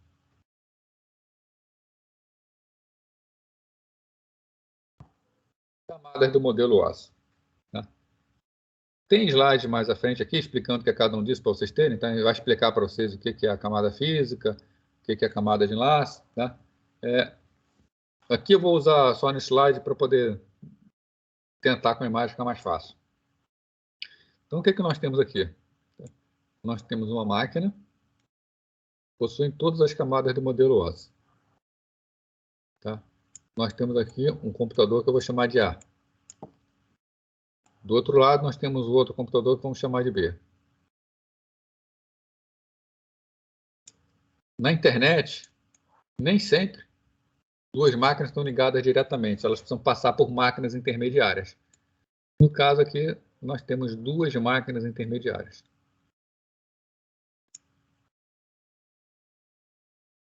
Que no caso da internet vão ser os roteadores. Tá? Vou chamar esse cara aqui de roteador 1, R1. Vou chamar esse cara aqui de roteador 2, R2. Bom, o modelo OSI ele é baseado em 7 camadas. A ideia das camadas como todo software em camadas, é que a camada de cima utilize os serviços oferecidos pela camada de baixo para melhorar os serviços. Então, a camada mais baixa, que é a camada física, ela trabalha com dados brutos, basicamente. E ela vai melhorando, ela dá uma melhorada em cima para a camada de enlace, que pega aquilo que a camada física oferece, dá uma melhorada e oferece para a camada de rede, que melhora, oferece para a camada de transporte, e por aí vai até chegar na camada de aplicação. Né? A camada de aplicação é onde está executando o processo do usuário. Então, nosso programa está aqui, na camada de aplicação. Eu prefiro explicar as camadas de baixo para cima. Né? Tem gente que prefere explicação para baixo. Tá? Eu prefiro explicar de baixo para cima. Então, vamos lá. Tá? Vamos começar aqui pela camada física. Eu prefiro começar de baixo para cima por quê? Porque embaixo, a camada física é onde está o cabo de rede, que liga tudo isso. Tá? O que é que nós temos nesse cabo de rede? É um cabo de rede, ou uma fibra ótica, ou um sistema de transmissão por Wi-Fi, tá? Ou um sistema de transmissão por fumaça, qualquer coisa. Mas, enfim, nós temos aqui um meio físico que vai enviar alguma coisa. Esse meio físico ele precisa falar com a rede. Qual é a função da camada física? A função da camada física é pegar aquilo que está no meio, aquele meio físico, e tornar ele viável de mandar alguma coisa. Essa alguma coisa é um bit. Tá? Um simples bitzinho. A função dela, basicamente, é fazer o seguinte, é que o bit que é enviado na origem seja reconhecido no destino, ou 0 ou 1. Tá? Então, ele manda informações 0 e 1. É isso que vai fazer. Para isso, a camada física vai determinar coisas do tipo, qual é o tipo de conector que é utilizado, vai dizer qual é o meio de transmissão, se é par trançado, se é fibra ótica, se é cabo coaxial, se é ondas de rádio, se é luz, né? Enfim, ele vai determinar toda a parte física da rede. E o que a rede física fala? Eu sou capaz de enviar zeros e uns. E do outro lado, o outro lado é capaz de reconhecer zeros e uns. É o que a camada física nos dá. Bom, aqui eu tenho um monte de 0 e 1. Se eu analisar a camada física, eu estou vendo passar 0, 0, 1, 0, 1, 0, 0, 0, 1. Eu sequer sei onde começa e termina um byte. Muito menos onde começa e termina uma mensagem. Então, essa camada 1 ela oferece um serviço muito simples. Qual é a função da camada de enlace de dados? Pegar essa capacidade de mandar zeros e uns e fazer o que a gente chama de enquadramento, que é dizer onde começa e termina cada byte da mensagem, né, a partir daí, juntar os bytes todos e eu conseguir delimitar uma mensagem, ou seja, formar um quadro. A função da camada de enlace é pegar uma rede que só manda 0 e 1 e eu conseguir delimitar essa rede e dizer aonde começa e aonde termina a minha mensagem. Para que quando eu envie várias mensagens para o destino possa receber essas mensagens e saber onde é o início e onde é o final de cada uma delas. Além disso, ela faz também endereçamento. Né? Endereçamento a nível de rede local. Porque se eu estou mandando informação na rede que tem várias máquinas ligadas, ela tem que dizer para qual máquina é o destino. Então, aqui na camada 1, eu tenho um bit. Aqui na camada 2, o que é que eu consigo fazer? Eu já consigo mandar uma mensagem inteira para a máquina que está ligada diretamente a mim, por um meio de transmissão. Então, se eu tenho duas máquinas, uma ligada diretamente na outra, a camada de enlace me permite essa comunicação lado a lado. A função da camada de rede vai ser o quê? Aumentar essa rede, fazer com que as máquinas comuniquem-se todas umas com as outras e que então eu possa, a partir de uma origem, enviar uma mensagem que passe por várias máquinas intermediárias até o destino que eu quero. Então, a camada de rede tem como grande função, né, entre elas, realizar o que a gente chama de roteamento, que é encontrar caminhos na rede e fazer o encaminhamento, que é encaminhar as mensagens pela rede até chegar no destino. Por isso que no desenho do roteador, o roteador só vai até a camada de rede. Porque quando chega na camada de rede, a informação vem pela rede, desce. Quando chega no nível de rede, o roteador fala, opa, essa informação é para outra máquina. Aí desce, entrega para o próximo roteador, fala, opa, é para outra máquina. Aí desce. Aí quando chega na máquina de destino, assim continua subindo. Né? Então, nas máquinas intermediárias, a informação só sobe até a camada de rede, porque ela é responsável por encontrar esses caminhos na rede. Então, beleza, na camada 3, eu já consigo levar para qualquer lugar do mundo. O que mais eu preciso? Preciso da garantia que isso funciona. Né? A camada de transporte, então, ela tem a função de fazer com que a informação chegue sem erros no destino. Ela executa testes na mensagem de forma que, se uma mensagem chegar com erro, ela é descartada e ela vai ser retransmitida. Então, a camada de transporte faz a confiabilidade na rede. Para isso, ela estabelece conexão entre origem e destino, ela estabelece conexão entre A e B, e todas as informações fluem por essa conexão. Então, uma aplicação ela pede uma conexão estabelecida pela camada de transporte. A gente repara aqui, ó, que nas 3 camadas mais baixas, a comunicação é lateral, lado a lado. Né? A máquina fala com a próxima máquina. Como a camada de rede já é responsável por levar até o destino final, a nível de transporte, máquina origem fala direto com máquina destino. Então, tracejado aqui direto a máquina origem e máquina destino. Então, beleza. Na camada 4, eu já tenho a garantia de que a informação chega corretamente. O que mais eu preciso? A internet acaba aqui. Ela só faz entregar, com garantia. Né? Porém, o modelo OSI ainda previu uma camada 5, tá? Que é uma camada tão importante que acabou as suas funções subindo para as aplicações fazem ela, que é o chamado, ela faz gerenciamento de sessão, gerenciamento de token. A gente poderia resumir da seguinte forma: se dá um problema complexo na rede que derruba a conexão, o que a camada de sessão faz? Ela está tomando conta de tudo que está acontecendo e ela é capaz de reconstruir a sessão que foi finalizada. Então, se, por exemplo, rompe uma linha, cai uma conexão, dá um problema qualquer, a camada de sessão refaz a conexão e o usuário nem percebe que aconteceu um estrago na rede. Uma rede que não tem a camada de sessão, quando cai a conexão, você perdeu a conexão simplesmente. Uma rede que tem a camada de sessão, quando cai a conexão, você até repara uma pausa na transmissão, mas a camada de sessão reconstrói essa conexão e tudo continua de onde estava. Se você tem aplicações que necessitam de sincronização, as duas têm que caminhar juntas, fazendo trabalho juntos, ela oferece mecanismo para que essas aplicações caminhem juntas.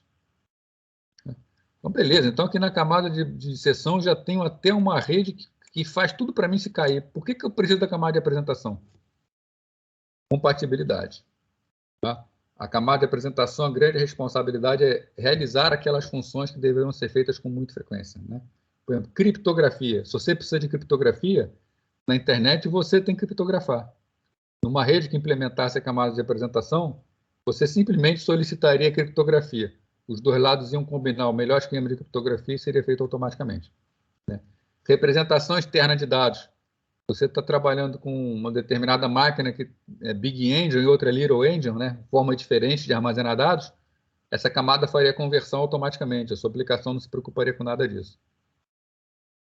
E na camada 7, a camada de aplicação propriamente dita, onde a sua aplicação executa. Então, a gente parte de uma rede, só manda 0 e 1, consegue entender os limites dela, consegue estender esses limites até outras máquinas, consegue dar confiabilidade, consegue segurar as conexões, consegue representar dados abstratos entre máquinas diferentes. Então, é a ideia do modelo OSI. Uma rede completa implementa todas essas camadas. Aos próximos slides que a gente não receber, fala de cada uma delas, isso que eu falei aqui. Né? O papel da camada física, né? O papel da camada de enlace de dados, o papel da camada de rede. Faltou falar, pode fazer também a camada de rede, né? Camada 3. Pode fazer a fragmentação e a remontagem, que é o seguinte, você quer mandar uma mensagem muito grande, essa mensagem não consegue passar pela rede. O que a camada de rede faz? Quebra em vários pedaços, manda cada um desses pedaços em separados lá para o destino.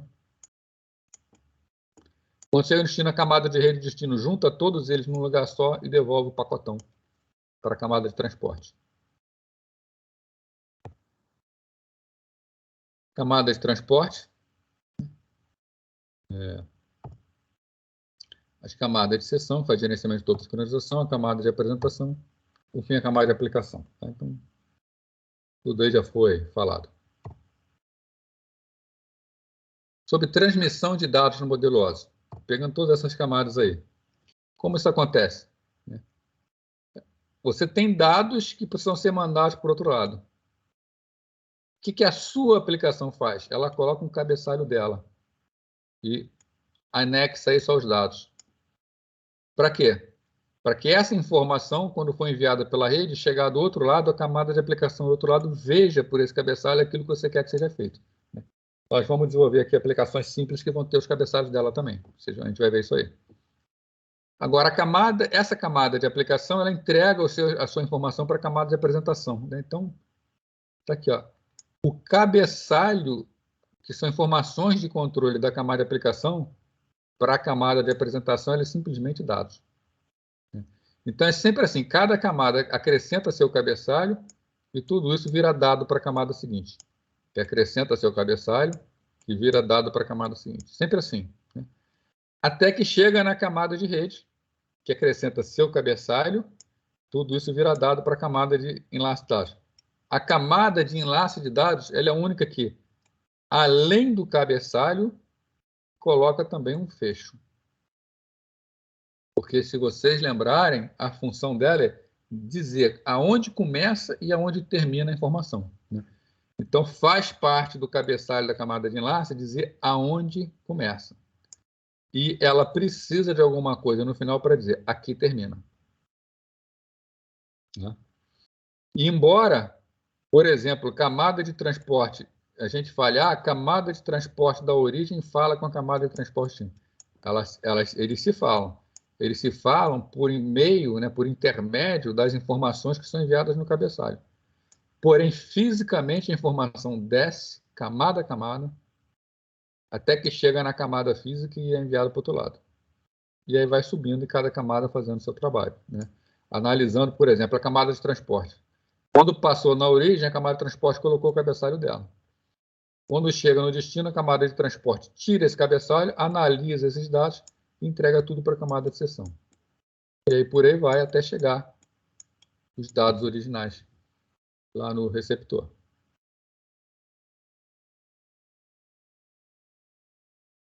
Bom, próximo passo agora, protocolos de middleware.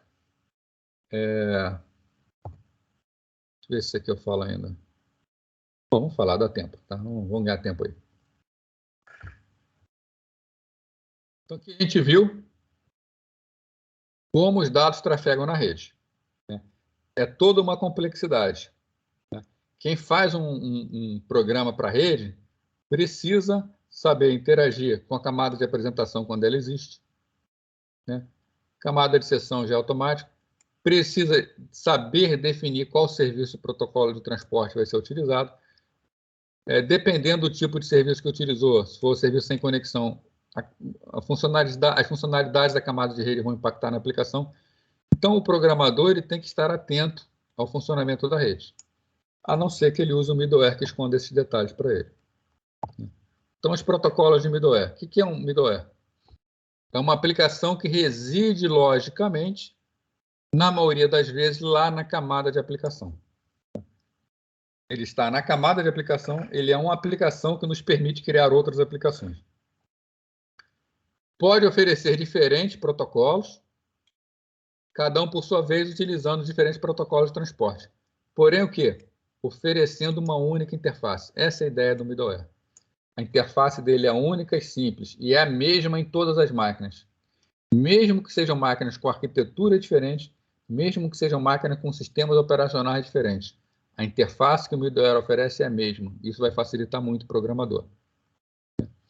Então, a adoção dessa abordagem, né, resulta num modelo pouco adaptado, né?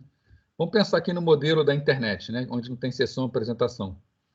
Então, nós temos a camada física, enlace, rede de transporte.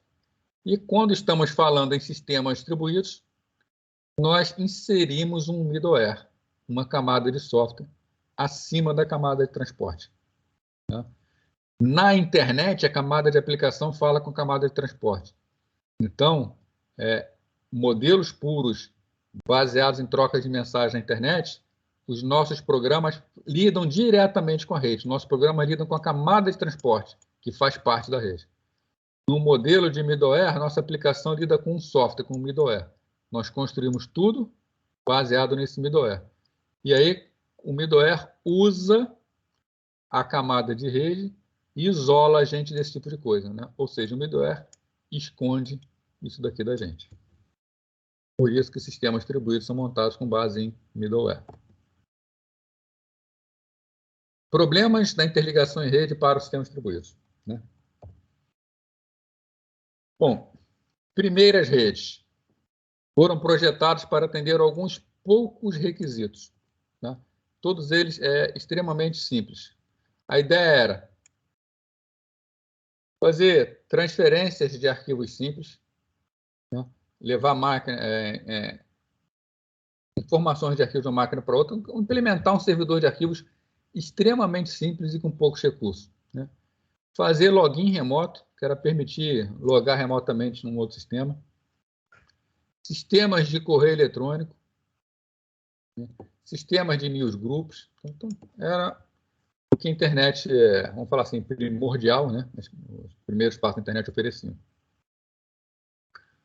Bom, com o advento do desenvolvimento dos sistemas distribuídos, né, a gente estabeleceu o quê? Um padrão de desempenho mais alto, tá?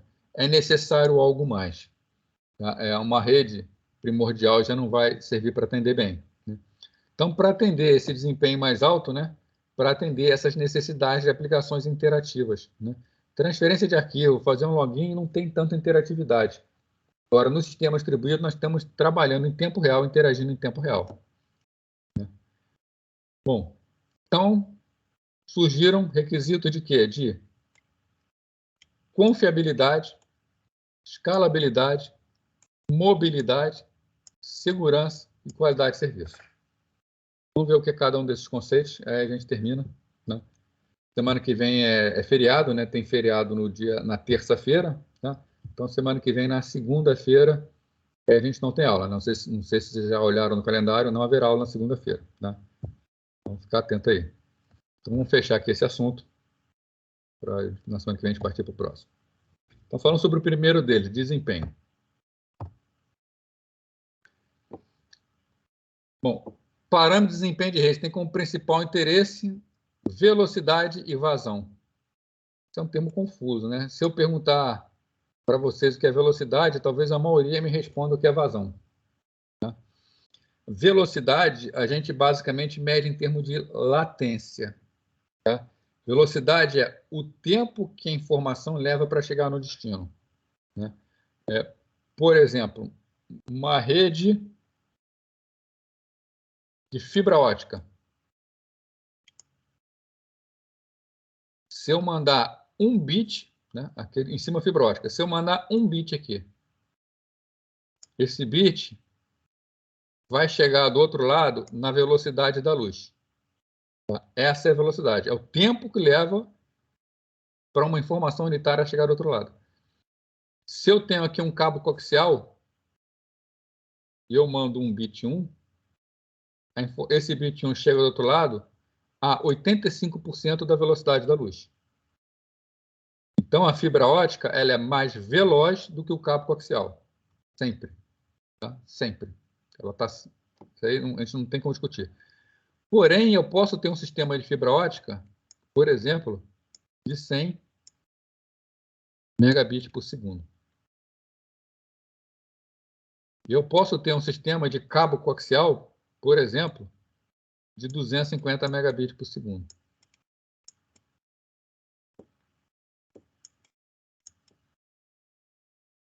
Né?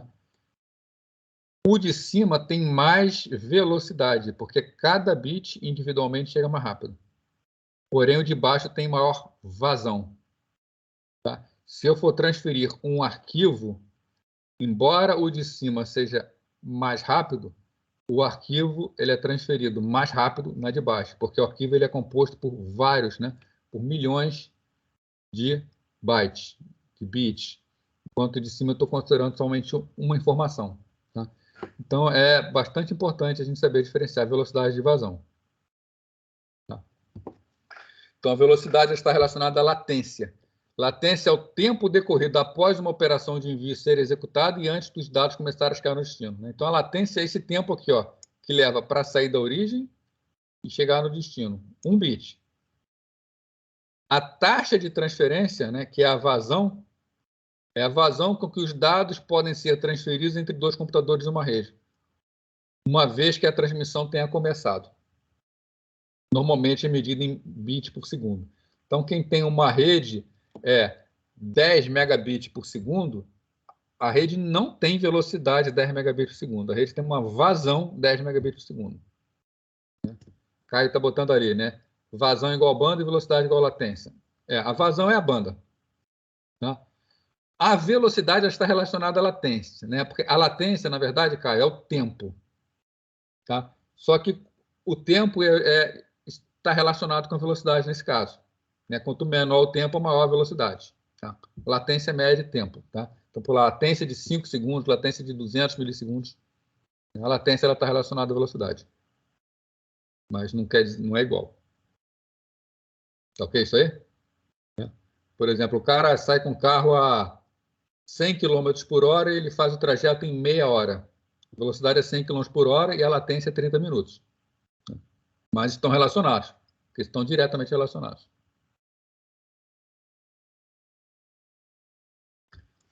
Então, o tempo exigido para que uma rede transfira uma mensagem contendo uma certa largura de bits entre dois computadores é o quê?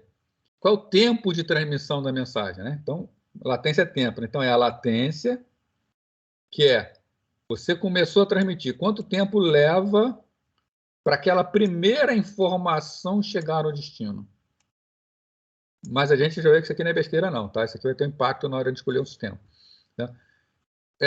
A latência que a gente começou a transmitir, quanto tempo levou para bater lá? Aí depois que bateu, a gente pega o tamanho da informação e divide pela taxa de transferência. Isso a gente vai ter o tempo total de transmissão da mensagem. Claro que percebe-se, né, como a latência é muito baixa, a latência é baixíssima, o que mais impacta é a vazão, né? É a taxa de transferência.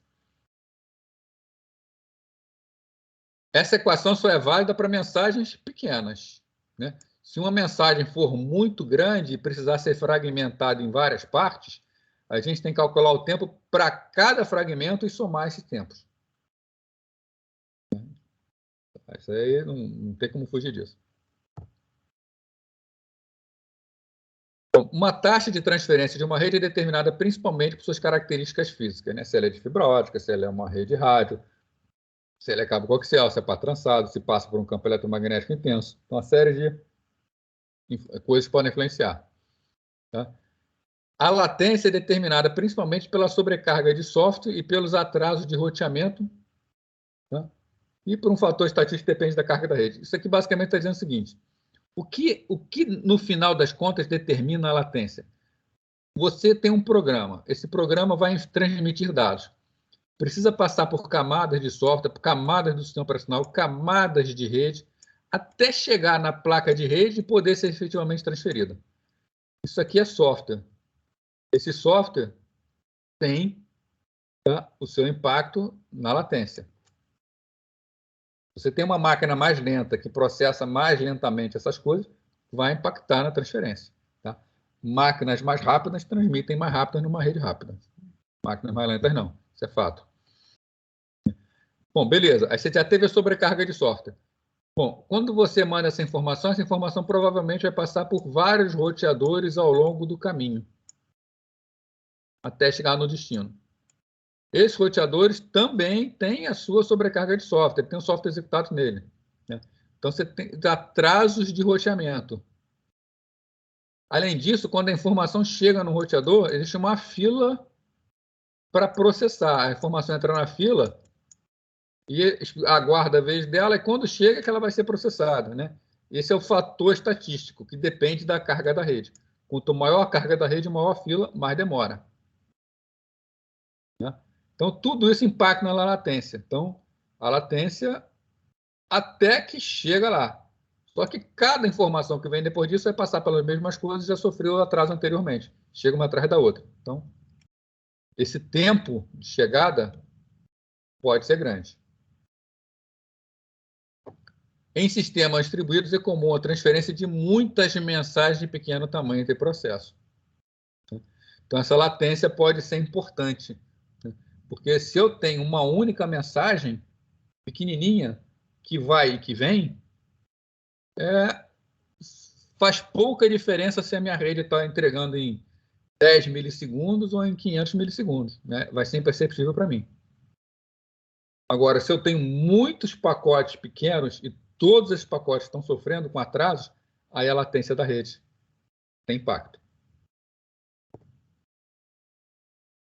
Já a largura de banda, conforme já conversamos, né, é o volume total de tráfego que pode ser transferido em um determinado período de tempo. Então, tantos bits por segundo, tantos kilobits por segundo, megabits por segundo, gigabits por segundo. Na maioria das redes de longa distância, a mensagem pode ser transferida simultaneamente em diferentes canais. Né? Então, a largura de banda total não representa relacionamento direto com a taxa de transferência. Né? Isso aqui representa que você pode fazer caminhos alternativos, caminhos diferentes. Então, quer dizer que é uma conta que não é tão simples de ser feita, mas dá para estimar. Então, vamos falar desempenho. Tá? Numa comunicação cliente-servidor, o tempo necessário para a transmissão de uma mensagem curta, recebimento e resposta curta, normalmente, tá? Cerca de meio milissegundo. Cerca, tá? Varia muito de rede para rede. O tempo exigido para uma aplicação invocar uma operação sobre o objeto armazenado na memória local é inferior a 1 microsegundo. Então, microsegundo, milissegundo, né? A gente está falando aqui, ó, o tempo de memória ele é muito menor que o tempo de transferência. Então, o acesso a um dado em memória RAM, ele é muito rápido. Então, estou falando para vocês o óbvio, né? Acessar um dado na memória local é mais rápido que acessar pela rede. Porém, a latência e a largura de banda da rede frequentemente superam o desempenho do disco rígido. Eu estou falando aqui em rede local. Uma rede local, gigabit por segundo, ela é muito mais rápida que um disco rígido. Vamos pensar aqui num padrão SATA 3. Qual é a taxa de transmissão no SATA 3? Acho que alguém deve saber, né? SATA 3, que são os discos rígidos atuais dos computadores. Máximo 600 megabits por segundo. Isso a interface. O hardware de disco rígido tem que ter essa capacidade também, normalmente não tem. Uma rede simples, doméstica, 1000 megabits por segundo. Uma rede que precisa de desempenho, a gente monta fácil com 10 gigabits por segundo, ou seja, 10.000 megabits por segundo. Então, a taxa de transferência da rede é mais rápido buscar via rede do que buscar no HD. Desde que, é claro, o servidor não busca essa informação também no HD, senão, né, aí não muda nada. Então, acesso por rede a um servidor de arquivos local que mantém em cache uma grande quantidade de arquivo pode equivaler ou superar o acesso armazenado no disco rígido local. Ou mais ainda, se o acesso à informação for necessária, justifique, você pode ter um servidor com SSDs ultra rápidos. E aí você vai buscar essas informações nesse servidor com esse SSD. Ou seja, a busca da informação via rede num servidor repleto de SSD vai ser muito mais rápido do que a busca no disco local da máquina. Né? Então, para sistemas distribuídos, o acesso à rede pode sim trazer um grande ganho de desempenho. Requer investimento, é claro, né? Mas fazendo as contas, nós percebemos facilmente, né, que dá para buscar desempenho em sistemas distribuídos. Na internet, as latências de ida e volta, tá? Esses números aqui são do ano passado, mas vale para hoje ainda. Daqui a pouco não vale mais, mas vale para hoje ainda. De ida e volta de mensagem estão na faixa dos 5 a 500 milissegundos. Uma média de 20 a 200 milissegundos. Né? Os pedidos transmitidos pela internet são de 10 a 100 vezes mais lentos que as redes locais mais rápidas. Então, a maior parte dessa diferença é consequência dos atrasos em roteadores e disputa por circuito. Ou seja, aquele papo anterior aqui é válido para redes locais.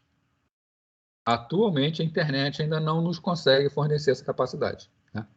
Mas, daqui a alguns poucos anos, eu vou ter que mudar esse slide, né? E já vai ser verdade. Né? A gente sabe, a gente percebe, quem já usa a internet há mais tempo, a diferença fenomenal de desempenho que teve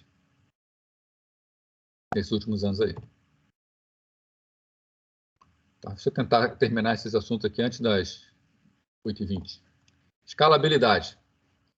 Redes de computadores, né, são parte indispensável da infraestrutura da sociedade moderna. Isso aí é óbvio, né?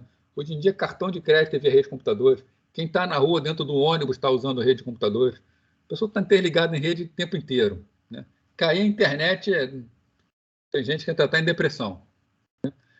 Então, o potencial futuro do tamanho da internet é proporcional à população do planeta. Né?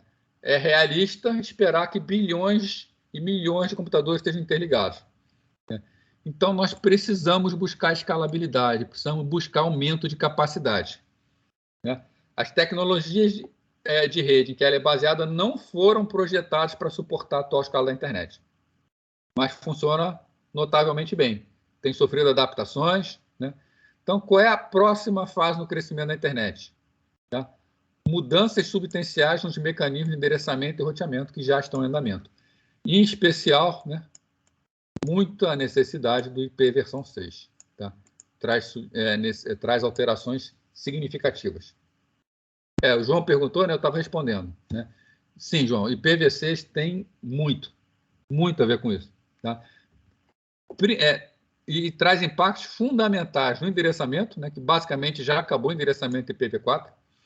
O IPv6, a ideia é acabar com o NAT, para quem já estudou NAT em redes de computadores. Né?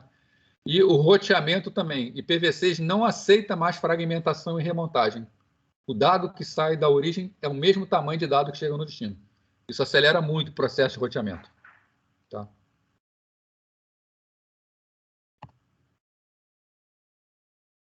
Então, a capacidade de infraestrutura da internet de suportar esse crescimento vai depender de fatores econômicos para o uso. Né? O IPv6 está muito atrasado. Tá? Ele era para ter sido implementado já há mais de 15 anos, mas está arrastando. Mas a gente vai chegar lá. Muitos lugares já tem, né? O cliente da NET, por exemplo, trabalha com IPv6. Parte de confiabilidade. Muitos aplicativos são capazes de recuperar de falhas de comunicação. Tá? Não exigem a garantia da comunicação isenta de redes. E para esses aplicativos dá para se utilizar sistemas com UDP, que são mais rápidos. né?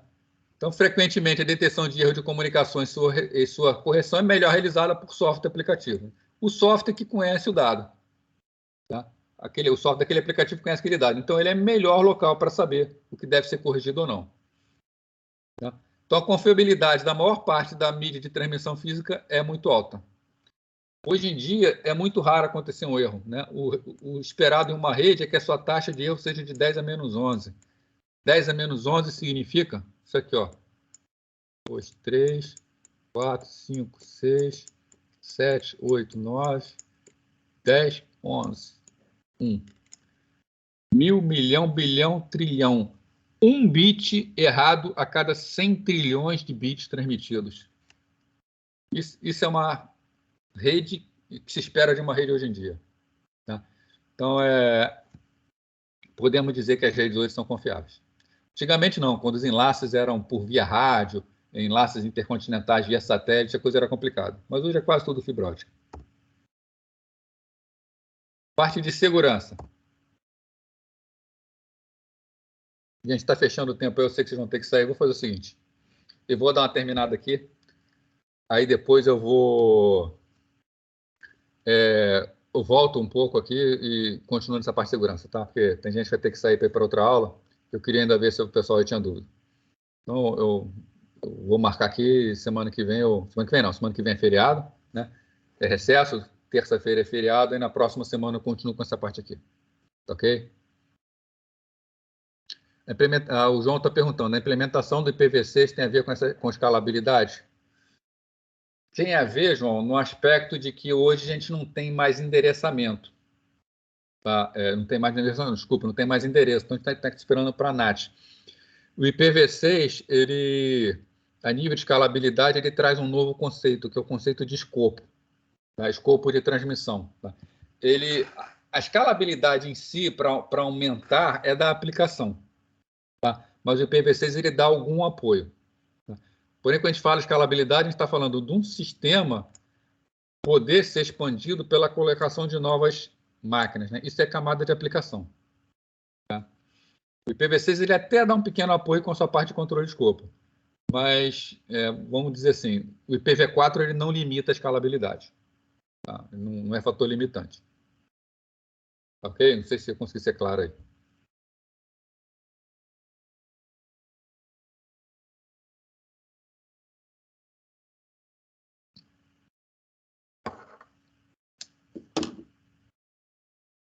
Creio que esquecendo fechado a... Mais alguma pergunta aí? Alguém quer colocar alguma coisa?